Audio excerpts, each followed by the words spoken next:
Alright everyone, hello and welcome to the inaugural edition of Watching Walford, an Eastenders podcast where we talk about and review all of the Eastenders episodes every week.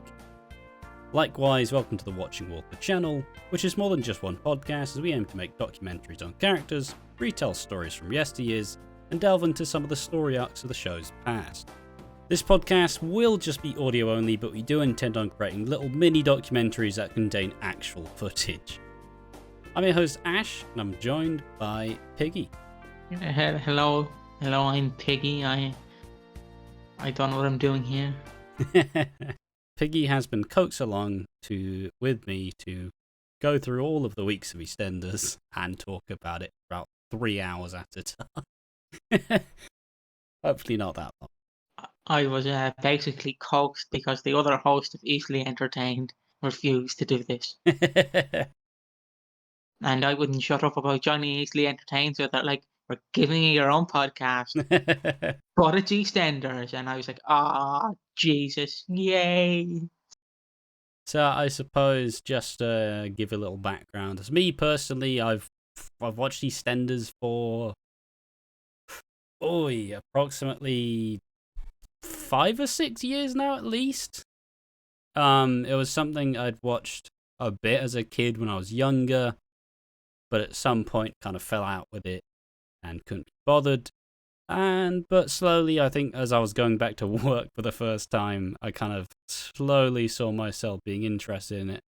Been a big boy EastEnders fan for a good couple of years at this point. Piggy, how would you describe your EastEnders fandom?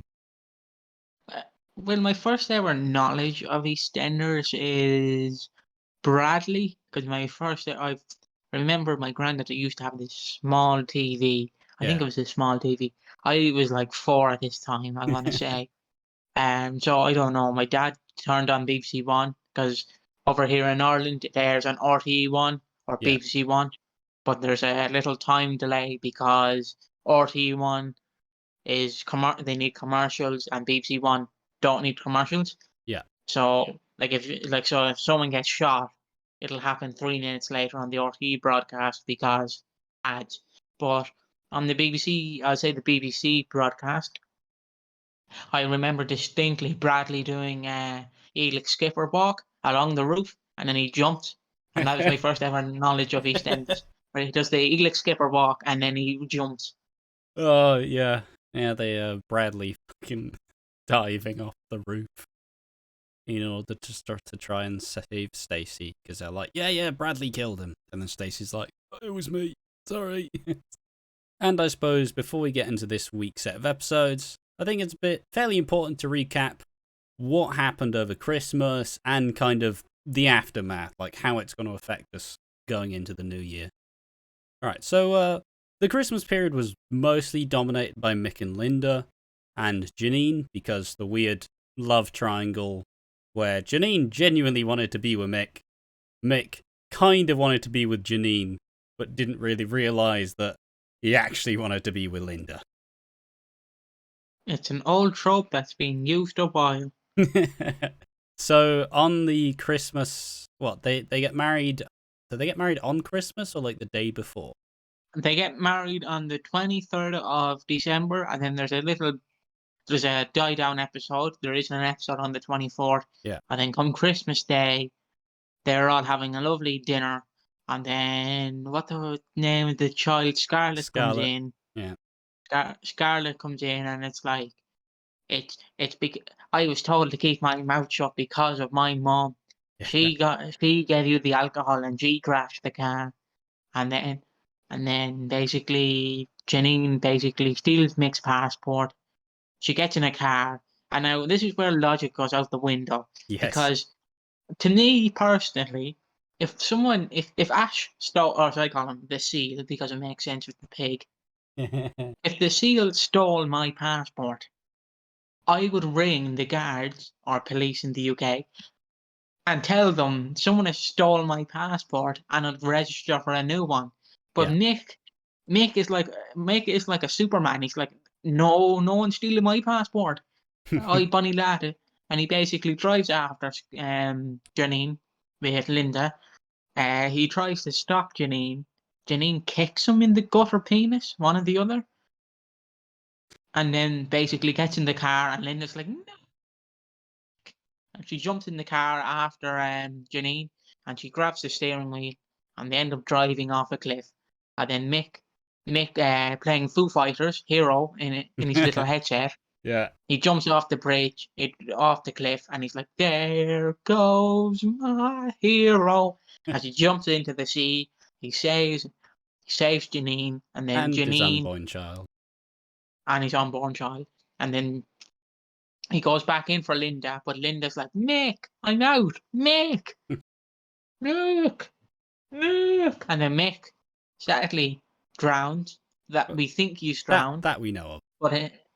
but in EastEnders lore, again, if you don't see the body, is he dead? Well, I say that if And you don't see the body and that, like, if they're not old, usually. And basically, Linda goes back and she tells Shirley that Mick is. Well, she tries to tell Shirley that Mick is drowned, but she can't bring herself to it. But she does tell Shirley eventually. Yeah. And then Janine breaks in and is like, "Get out of my pub!" And then she doesn't. They throw her out, and she goes over to Ricky. It's Ricky. Ricky. Ricky is the brother. Ricky. Yes. Yeah, Ricky's the brother, and I forget the name of the woman. Sonia. Sonia. They go over. She goes over to Sonia's house. She basically goes, "I want to speak with Scarlett," and then she does what my mom always did to me. She's telling Scarlett, "It's your fault Mick is drowned. It's your fault. It's your fault he's dead." And and then Ricky is like, "I called the police. The police are coming. So either get out of my house, or else the police will arrest you." And she's like, "No, I'm taking Scarlett with me." And then she holds Scarlett, and Scarlett is like, "I'm not going with you. I'm not. No." And she gets dragged off in a car. We haven't seen her since. Yeah, no, honestly, that's pretty good summary of Christmas, really. Did you like them? Did you kind of go, I don't know, lads? You see, the best thing about EastEnders to me is how unrealistic it gets sometimes. Yeah. Like, I think that's been my favourite part, is where else would it happen but in a soap? Like, where else would you see a 30-something-year-old? I can assume Mick's in his 30s or early 40s in I think he's EastEnders like canon. 40s-ish. Like, where else would you see a 40-year-old man with bad arthritis play Foo Fighters' My Hero and jump into a sea to save his wife? His wife and his ex-wife, yeah. I suppose, I don't know, I watched them both live, both the Boxing Day or the Christmas Day and the Boxing Day, and I kind of went, lads, I like this, but you've somehow managed to make it convoluted for EastEnders. Yeah, like, I love the unrealistic shit because it's a soap. I like soaps because in its nature, it's like real life, but like turned up to about 10. So you cut out all the boring stuff, and you just fill it with the rest of the nonsense that goes down. But like, since we are both wrestling fans, to me it felt like Danny Dyer was in the show writer's ear, like, "Oh yeah, and then Mick's gonna have a bloody great send off, isn't he?" Just. Yeah, he's gonna be a fucking hero. He's gonna be a fucking hero. He is just like it just felt creative process. It felt very overplayed and a bit like because I feel like Mick did a lot of fairly out of character things in that episode because he was like grabbing Janine, like pushing her about, and he's like yelling at her. I'm like, this is kind of I understand it, but it still felt a little overdone. Felt a bit overcooked to me. But then I suppose I was never really a big Mick and Linda fan. I don't think much of the soap viewing public were necessarily Mick and Linda fans. I feel like their relationship was always kind of. Yeah, they weren't. They weren't as good as Alfie and Kat. Let's just say that. Yeah, like they will only be seen as like a classic couple because they spent so long together without any real buggery. There we are. Alright, and with all that aside, now we know where we're at. We've caught up all the way to New Year's. We're going to be reviewing the first week of the year. These are going to be all of the episodes going from the 1st of January 2023 all the way through to the 5th.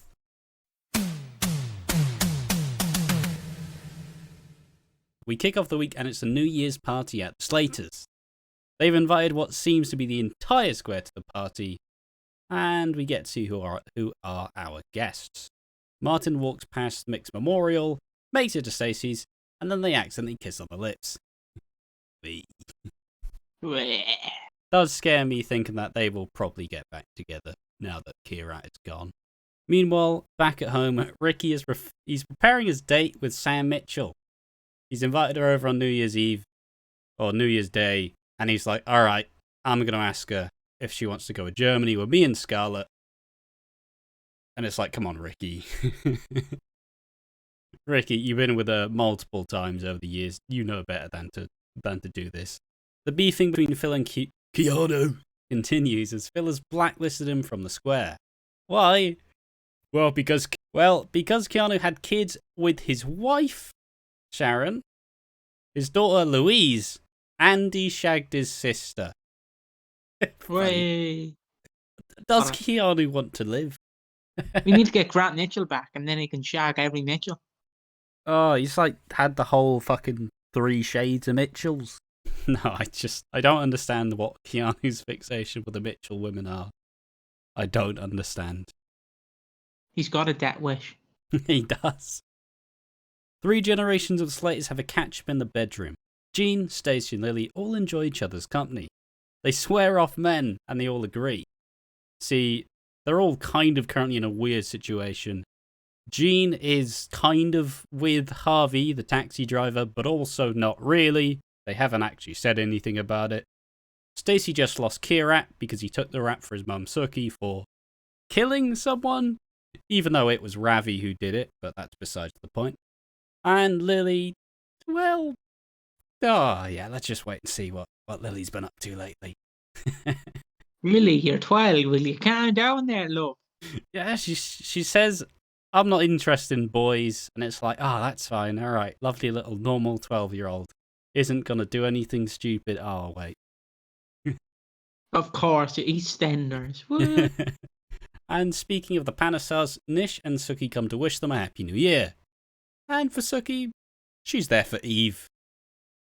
So for the last 6 months or so, Suki and Eve have had a weird little love affair. And it was all building until Nish, her husband, came out of prison. And Eve thinks that Suki is just closeted and won't come out because of her religion, and that if she got a divorce, it would be I don't know if the right word is blasphemous, but it would be against the religion. But what we really know is that Suki's doing that because the last person that Suki had an affair with ended up dead. Or at least, it wasn't the person she ended up having that love affair with, but it was the man who Nish thought it was. So, it's kind of some dramatic irony, kind of sad, but still kind of. What you gonna do? You can barely beat up a lesbian woman. It would be a hate crime. It's nice. It's been a nice little build to have Eve and Suki kind of. Are they gonna get together? Aren't they? Oh no, now they can't get together. So it's been nice, especially because it is soaps, and they usually tend to not kind of do usually any lesbian relationships are a young couple. It's never really 2 people who are slightly older, and grew up in a different time. It's usually kind of, it's usually just that younger demographic. So it's been really nice. And I think both Suki and Eve as characters have fit in pretty well, considering in the last couple years. Especially with the previous EastEnders writers. They had a lot of issues making new and interesting characters and actually having them be good characters. Eve is yearning for Suki, while Stacey has essentially been cut off by Kirat, who, through Suki, says, "Stop sending me visitation orders. just move on. Just move on. Which is code language for he's not coming back. He's done with the show. Yeah, he's done with the show. Ricky has one somber-ass date with Sam, and as we said, he asked her to move to Germany with him and Scarlett. A fresh start after the terrible Christmas they both had. And Sam for a second seems genuinely very touched. But she gets a text message from Phil saying, hey, let's bring in the new year together. And Sam's like, see ya, Ricky, bye. Great dinner, lol. See ya. It's like, Ricky. It's like, poor Ricky. But then, he's never staying around anyways. Who wants to just...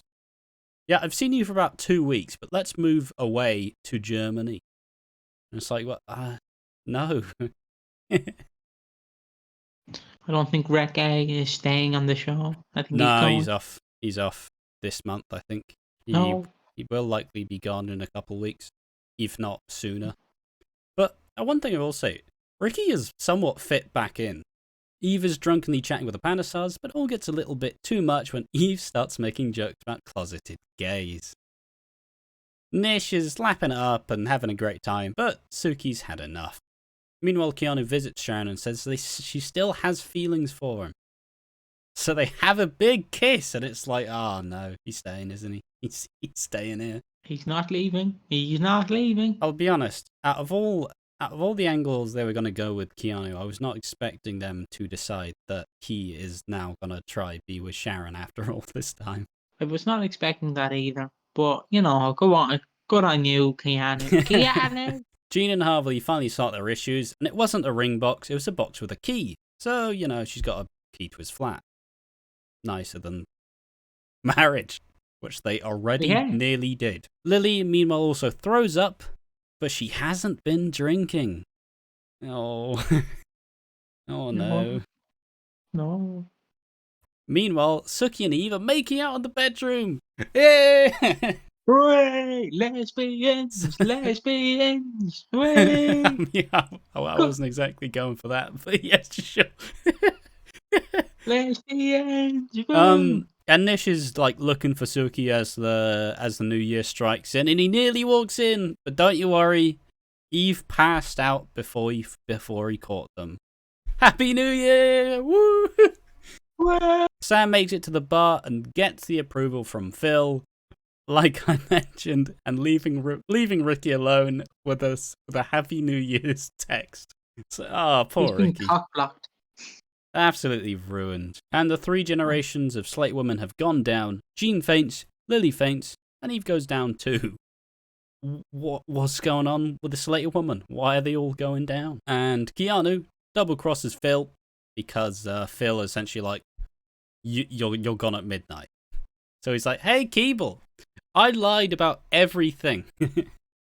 Phil's actually got evidence on you, and you're screwed. And Keeble goes, you're screwed too, mate. If Phil doesn't kill you, I will. They really want to kill Keanu off, don't they? It's not really the smartest move, is it? So let's get the Keanu arc over here first. So he shagged Sam Mitchell in Spain. He has betrayed Phil Mitchell, and he's also shagged his daughter and his ex-wife. What a player! What a player! The only man to shag 3 shades of Mitchell, and the only man to double cross Phil Mitchell and somehow walk out alone. I don't understand, but my main issue with Keanu is he doesn't have chemistry with any of them. Maybe he doesn't need to have chemistry. He apparently has a big cock, and they all love that. I mean, something's got to be attracting them to him. The Slaters have all been hit by carbon monoxide poisoning, which is why they've all gone down. But not Lily, though. They were scared that her stomach aches were overly bad, so they did some tests, but it turns out she's pregnant.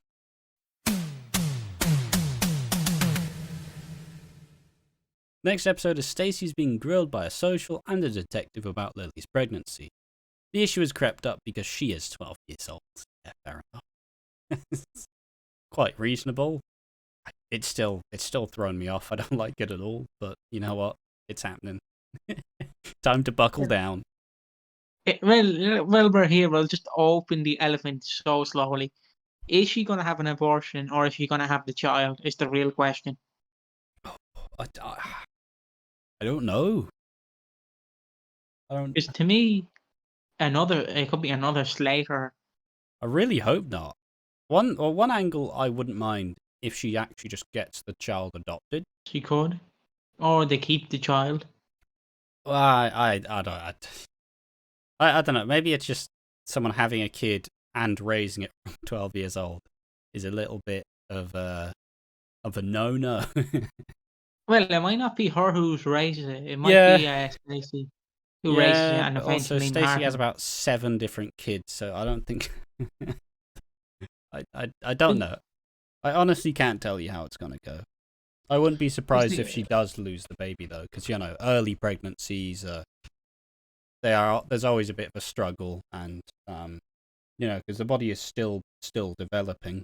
Well, they could always do what they did with Kat and her daughter, where they pretend that Stacey is the mother, and then Yeah, in 12 years' time, in like 18 years' time, they're like, "You're not my mother." Yes, I am. yeah, always possible. I honestly, like, in terms of, usually I'm quite good at predicting what EastEnders is gonna do, but honestly with this one, I got no clue. Otherwise, Phil thinks that Keeble has been sorted, but he doesn't know that Keanu has double-crossed him. He has no idea it's coming. Another thing that I like that was shown in the New Year's set of episodes, it's just Bobby Beale and Freddie's friendship. What do you not like about it? No, I love it. It's great because Oh, they're just such good mates. are you sure they're not, more than mates? I mean, it's possible. I'd never considered it that much, but a bunch of people online are kind of like, "Oh, are we surprise gay?" Yeah, I suppose it's also the thing about Bobby and Freddie is it's also nice. Like I said, because a lot of my issues with EastEnders come from like a bunch of the previous like executive producers, because the last era of EastEnders before what Chris Clenshaw, the current executive producer, came in, it was pretty dire. Like, people would just get brought in, they would do one storyline, and then they'd do nothing for the rest of the time. So it's now nice to have some more like cohesion and actually seeing characters on screen doing stuff rather than just being there to facilitate other storylines. Yeah, And like, so some of the I most agree. like classic EastEnders characters are like always had like a best mate. But over the last few years, it kind of went a little bit sparse for that. I have a feeling that Bobby and his mate might be more than mates. They might be gay lovers. We shall see. We shall see. I'm always one for some surprise gay, But but is Bobby a twink? Is the real question. God damn it. I mean, the interesting part of this is, Bobby converted to Islam when he was in jail, and that's kind of, it would be interesting to see how he would react. What? I forgot he was in jail. I thought he was too young to go to jail. Well, he went to young offenders, but give me the surprise gay, or just have them be mates, because equally it's just as fun. Oh, but I prefer the surprise gay. Stacey has this poignant scene where she is being grilled about Lily. It gets scary when you start asking if there are any men in Lily's life that could have assaulted her. I just wrote, imagine how heartbreaking it would be as a parent to just realize your 12-year-old kid is pregnant. Like, that's Uh, barely teenager. Yeah, because you would think it's an assault, even if it's consensual. It's just, You would. who at that age who at that age really has sex? Pretty heartbreaking, yeah. And also heartbreaking that the immediate suspicion is, oh, it could have been an adult. Christ.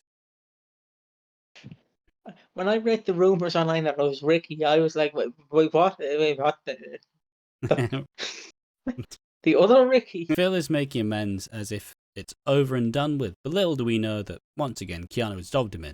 He invites Lola and Jay to his family celebration. We see that, yeah, it's all going to come ahead this week, isn't it?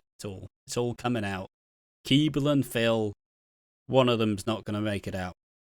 Someone's going to win. Nish has sussed that something is a little bit weird between Suki and Eve. Sookie gets a little bit pensive, being like, oh shit, is it us, shit, shit. No, it's just the fact that the Slaters could potentially sue them over carbon monoxide poisoning. I think the fun aspect as well is since Nish came out of prison, before that, Sookie was the cold one who had to make all of the harsh decisions to like try to keep a family going. But now that Nish is back outside, like he's kind of gone into the slightly narcissistic, like cold kind of I make all the decisions. Yeah, and he's more of a see you next Tuesday compared to Sookie.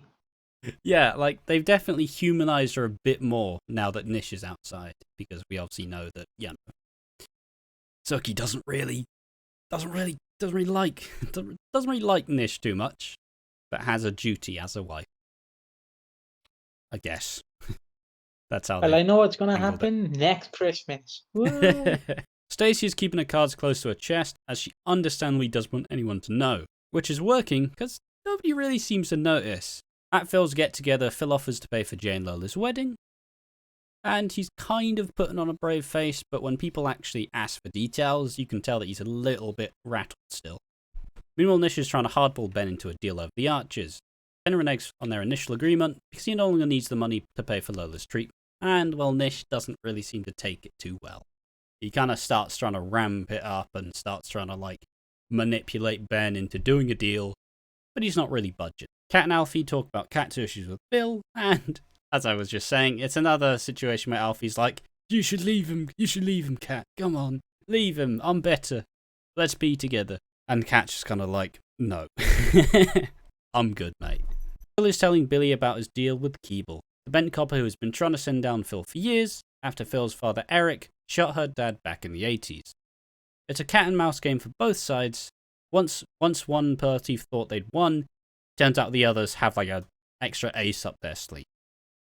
In this case, it's Keanu, because Keeble doesn't currently have anything on Phil, whereas Phil has a gun and a recording of her trying to plant it on him. Phil says it's over, but it's not. Stacey and the support workers ask Lily about her pregnancy. Lily didn't know that she was pregnant. And you can just kind of see like the weight of the world just crash down on her, because she's just kind of like, oh Christ. Just, oh no, this was not supposed to happen. Should have used protection then. Stacey and the support workers asked Lily about her pregnancy, and it's pretty clear that she had absolutely no idea that she was pregnant. And it's pretty rough to just see a 12-year-old kid realize, oh shit, it's just gotten real. This wasn't supposed to happen. Oh God, what am I supposed to do now? Not to argue that that they shouldn't have, but also I'd imagine if you are 12, it's probably pretty rough to get a Johnny. Anything's a Johnny when you think of it. I think I've finally reached the point where I'm not the unreasonable person on the podcast. I've made it finally. Keanu's been summoned by Keeble and, yeah, is now a marked man by both Phil and Keeble because he's double-crossed them both. He's not the smartest guy, is he? For Christ's sake. Again, he is not the smartest guy. Like, if I was him, I would just flee. I would not look back. Well, Albie, you look great. You're doing great. Still call me Dad, but I'm off again. See ya. Martin is worried about Lily and wants to know exactly what is going on. But Lily has been holding back on actually telling them who the dad is. And it's kind of, there's a lot of hostility going about because it's a very stressful time. And Phil thinks he's gotten the upper hand, but before he knows it, Kat and the boys are bundled into a car and kidnapped. Oh, can we talk about the greatest sell job on this week's Eastenders? Yes. Alfie Moon taking the punches. Whoever plays Alfie Moon, Shane Ritchie. chef's kiss. Shane Ritchie, shout out to you. No one can sell as good as you. He You took took one hell of them a punch. punches like a man.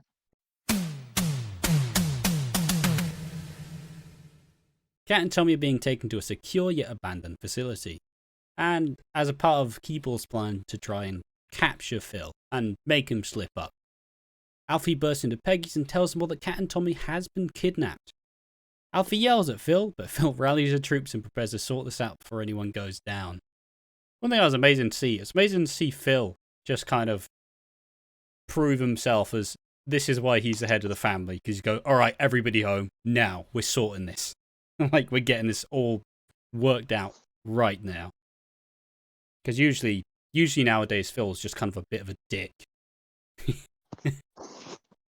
That's how I describe him. He's just a bit of a knobhead, and he's a bit selfish.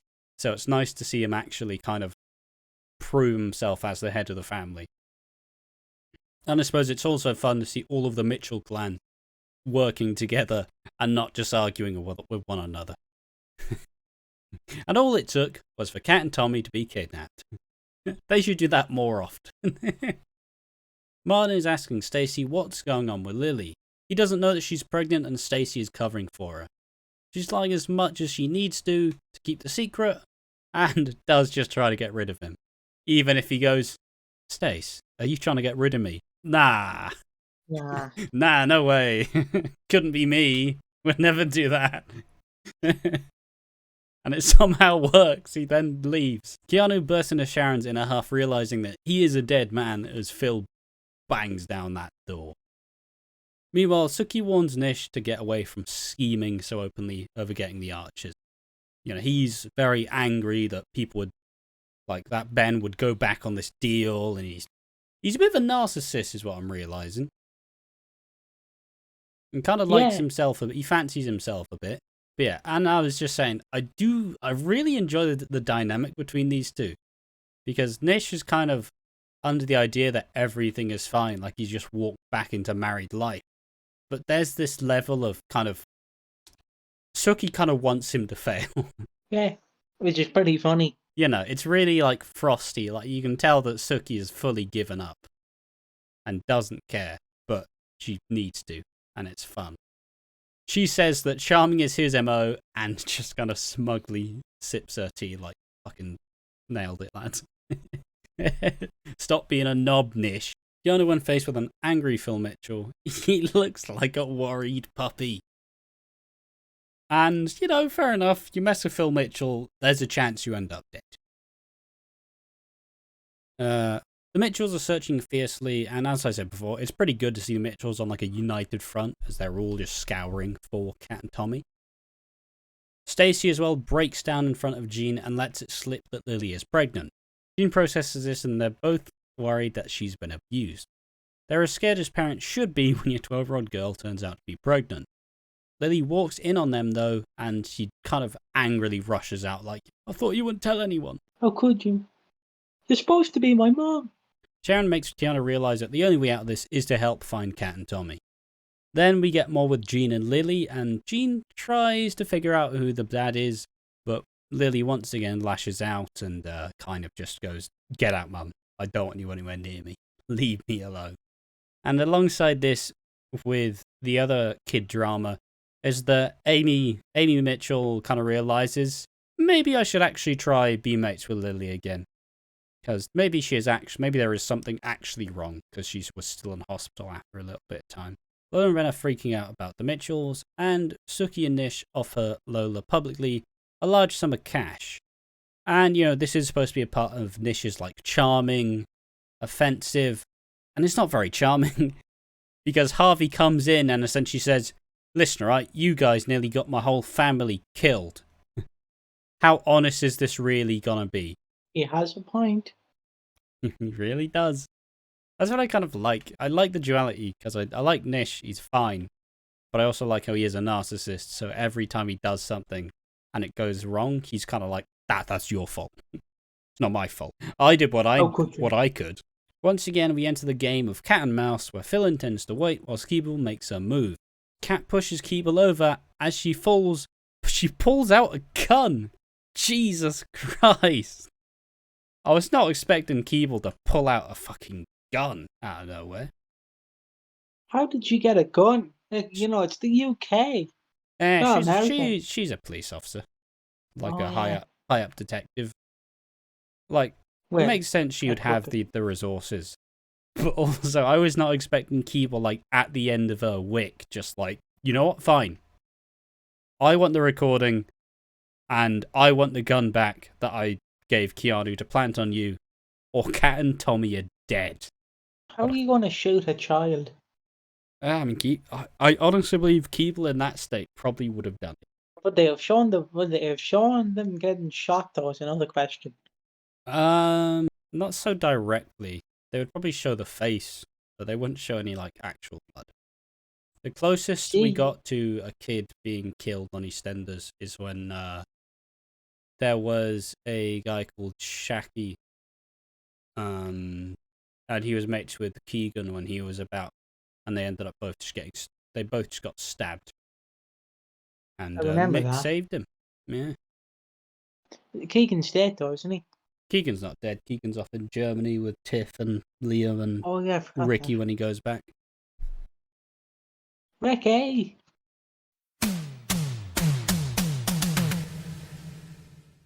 A day commences and the Mitchells have been sat worried the entire night. Tensions are high and Phil is making sure to save both Kat and Billy, and it's ever nothing else. It's fun to see Phil actually be openly upset and caring. There are some versions of Phil Mitchell who'll probably go, fuck Billy. I don't care. Don't care about him. Who needs him anyways? He's useless. Dean and Stacey are recovering after Lily's outburst, and it seems like there was no chance of breaking through. It's a pretty rough situation to be in. I like Kat's one, and she's decided, you know what's the smartest thing to do to a woman who's holding you at gunpoint? Yeah, just start telling her that she's shit and she's lost. Probably not the best idea, Kat. Billy also is feeling sorry for himself and he's talking to Honey essentially like, I've lost. You know, I'm done. And then Honey's just kind of like, stand up for yourself, man. Sort it out, please. Why do you care what Phil's doing? Fight for your family, Billy. Because, you know, Billy's just kind of been pathetic at all points in his life. I feel sorry. Billy is so relatable. Does anybody actually like Billy?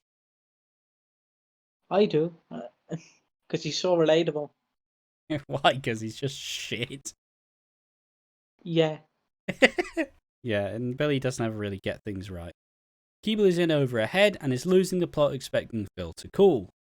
Kat tries to confide in Keeble and appeal to her human side. She starts talking about her dad, Charlie Slater, and kind of wants to distract her long enough so she can, you know, not have a gun pointed at her. Maybe disarm her. Stacey asks Amy about Lily, but she says that Lily hasn't really had any friends since their row, and it's like, that's genuinely quite sad. They had one stupid argument, and then Lily has no friends anymore, and it's like, what the fuck?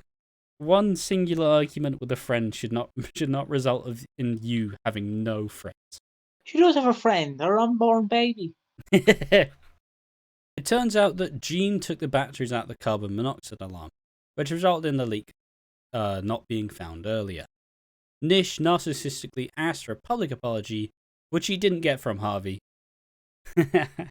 And then Nish very furiously tells Sookie, up the rent. And, you know, this is the Slaters, and they're poor at the best of time. They're not affording that. This episode also features Billy saying goodbye to all his family, realizing that this might genuinely be the final night that he's allowed to be on the square, and not behind bars. And they've all kind of lost faith in Phil actually, sorting it out and making sure he doesn't go to jail. Billy at least has, made a very strong family, even if for the last, 3 years he was just kind of like, hello, honey, we should be back together. Then honey's like, no, Billy, why would I be with you? And then for some reason at the start of this, they went, we should have Billy and Honey back together. Why did Honey get with Jay in the first place? And it's like, oh, we're back to square one. Sound. I'm glad Honey has been reduced to being Billy's wife. Stacey catches Lily waving to Nugget and Ricky Jr., and Lily confesses that Ricky Jr. is the dad. For fuck's sake. Well, is he actually the dad? We don't know. She might be lying. Yeah, she might be lying. But I don't see them doing a grooming storyline again for a while. Yeah, well, I don't see it being grooming, but I don't see it being Ricky either. You look at Ricky and you look at Lily and you go, these people are way too young for this. to be fair, the one thing I didn't like is a lot of the like Eastenders community were just like, God, I bet it's Freddy, and everybody's like, you want there to be grooming in this? What? No. Eastenders community out for blood. I guess what do you think about Ricky Jr. being the dad? It's kind of funny. I wonder I wonder, is he the real dad or is she just lying? I wonder did Ricky force her into it? There's a lot of questions. Final bit of the episode, however, as Keanu and Sam find the location of Kat and Tommy. So Phil and Keanu get in the car and find the hostages. As the final moments of the episodes play out, Kat and Keeble scuffle over the gun. And just as Keanu and Phil manage to get into the building, a gunshot goes off.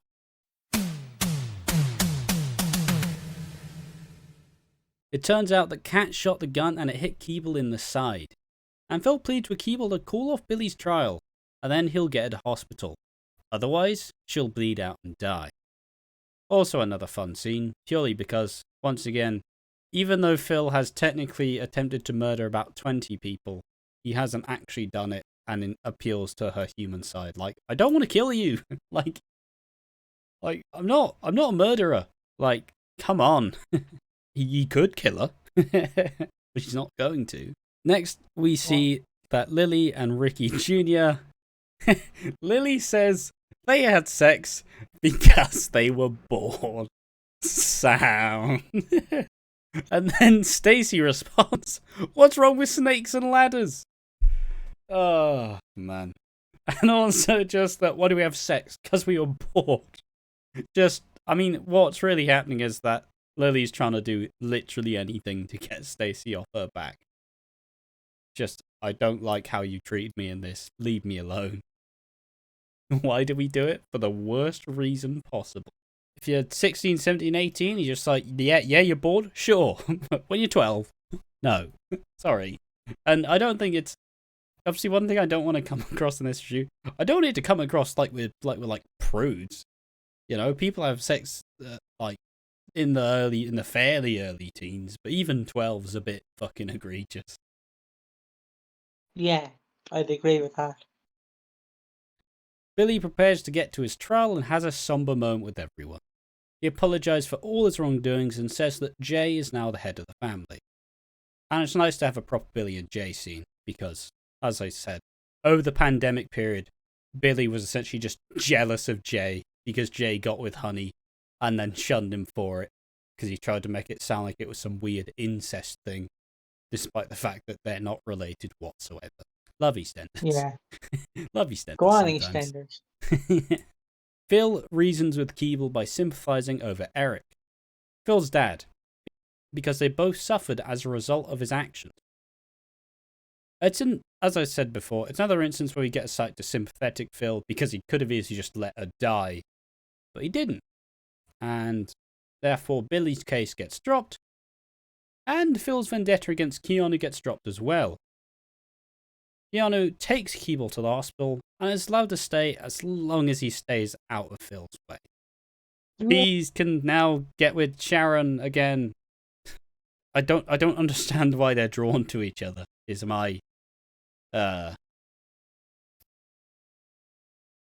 the only reason they're drawn together because they wanted someone to be with Sharon? You know, like, that's... Or at least if it is, not be anybody she's gotten with before. Because I've had enough of Sharon and Phil. Sharon and Phil can just stop happening, please. Sharon and Keanu never really worked in my eyes. So either bring someone new or just let Sharon focus on raising Albie. Yeah, and he can raise her as well. Yeah. Emmy and Lily fall out even further as they have a massively teen argument. It's genuine.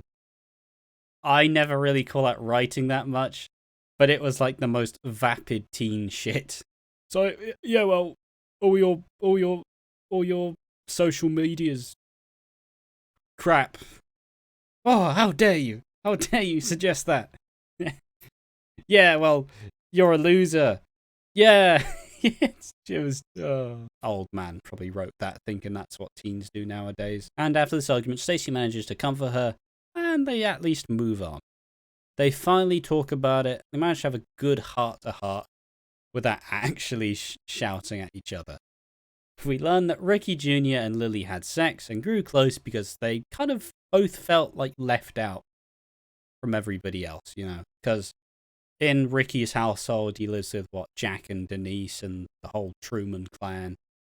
And you know, most of the attention was always going to Amy because Amy was going through stuff where she's been self-harming and has had a lot of issues lately. So, and because Lily fell out with Amy, she's also kind of lost all her friends. So they both really struggled with kind of being left by themselves. So they grew close, and that's why they had sex. Not because they were bored. I suppose the other next thing is that Lily doesn't want Ricky to know, because otherwise Jack will absolutely lose his mind and just start screaming at everyone, because that's what he does lately in the show.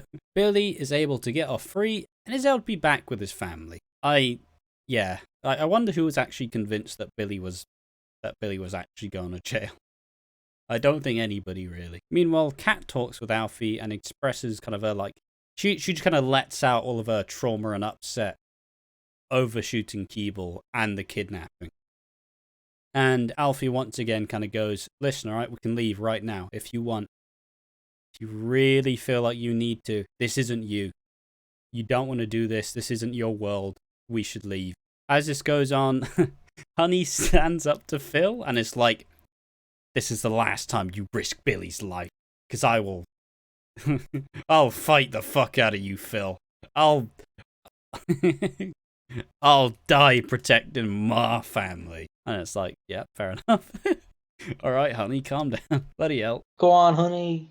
Keeble calls it a day in the hospital and admits defeat.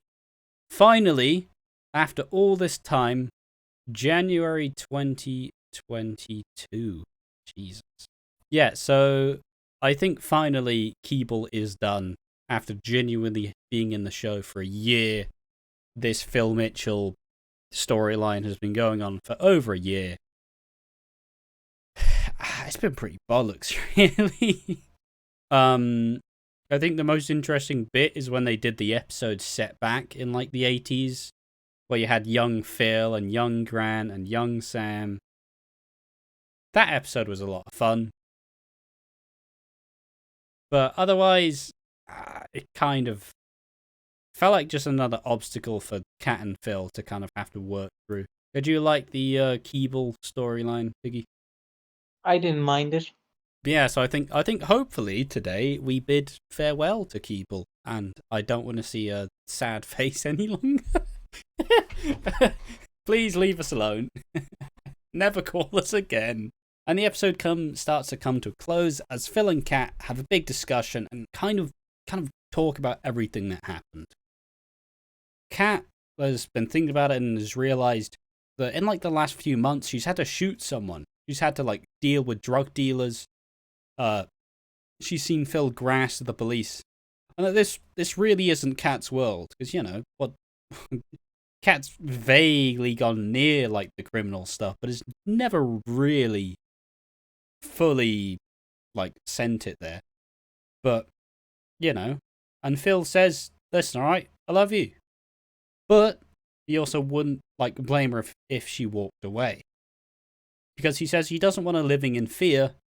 And instead of Kat deciding, nah, we're good, I just shot someone, I'm probably going to be filled with trauma for the next while, whilst I figure out how to deal with the fact that I could have killed someone.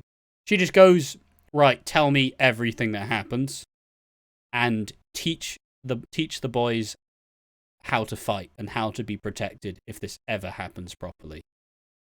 So Kat and Phil, they're staying together. Hey! Hey!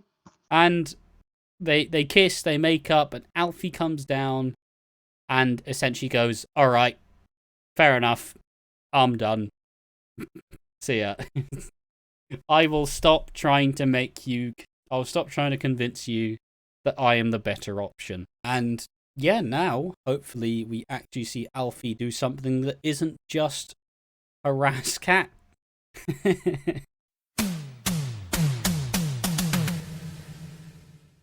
All right, and that was all of the episodes this week of Eastenders.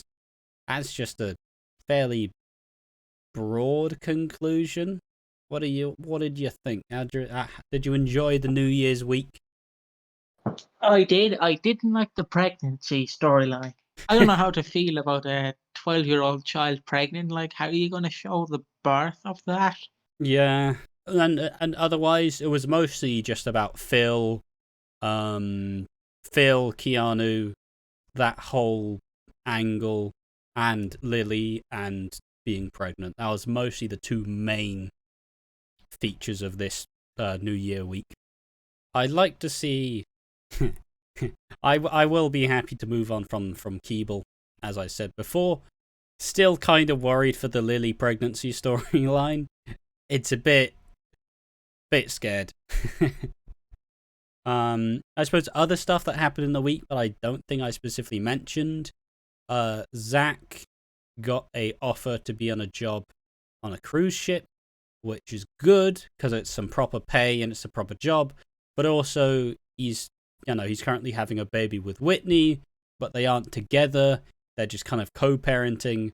But there's this awkward, unspoken attraction there. So she's just kind of saying whatever she needs to, and it's a bit of a will they, won't they type situation.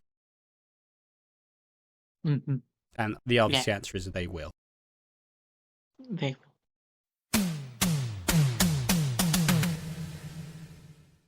I suppose, and one final thing before we do call it a day. Just a slight bit of a spoiler type rundown. If you don't want to hear the spoilers, go ahead and click off the video, but do indeed share the thing, please. The biggest story that came out about EastEnders, the biggest new story that's come out, is that Zach, Sharon's brother, is going to end up being diagnosed with HIV. And it's going to be very interesting because it's the first time it's actually been covered since the late 90s. Since Martin's brother Mark Fowler, there we are. Yeah, it's the first time they did the HIV type storyline was back in the early 90s, when HIV was essentially, this is a death sentence. Everybody's expecting you that you're gonna spread the illness, and Peggy at the time was an absolute cow about it, essentially being you're gonna spread it to all my punters, get out.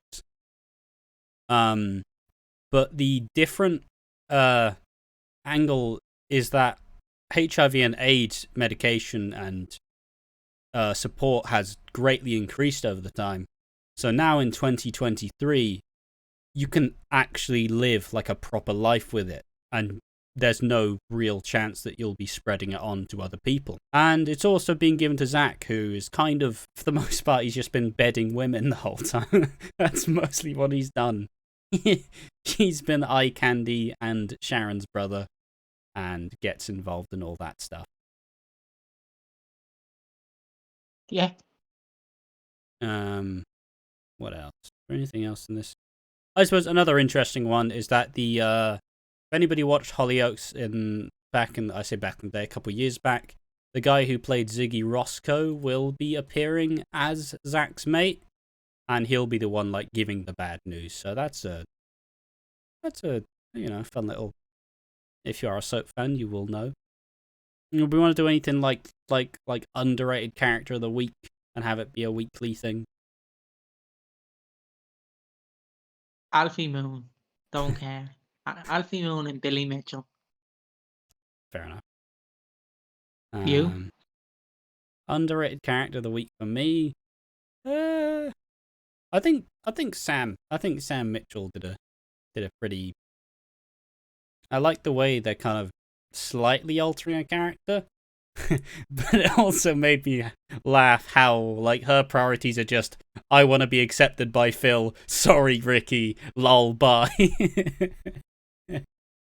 But she's at least trying to step up as that, like, sister who can be counted on, rather than just kind of being a knob. So that was fun. And otherwise, that was the first episode of Watching Walford. I've been Ash, and I've been joined by Piggy. I've been Piggy. I hope you guys enjoy. That's it. Is there anything else? Is there anything to plug? Except for the hairs out of my arse, no. I suppose make sure to tune in every Sunday, as that is when the episodes will be being dropped. And make sure to subscribe to the channel in case, we will be doing some other stuff. And that stuff will probably be slightly more interesting than the show you're probably already watching by yourself without our lovely voices on top of it. Thank you for watching. We've been watching Walford, and make sure to tune in next week.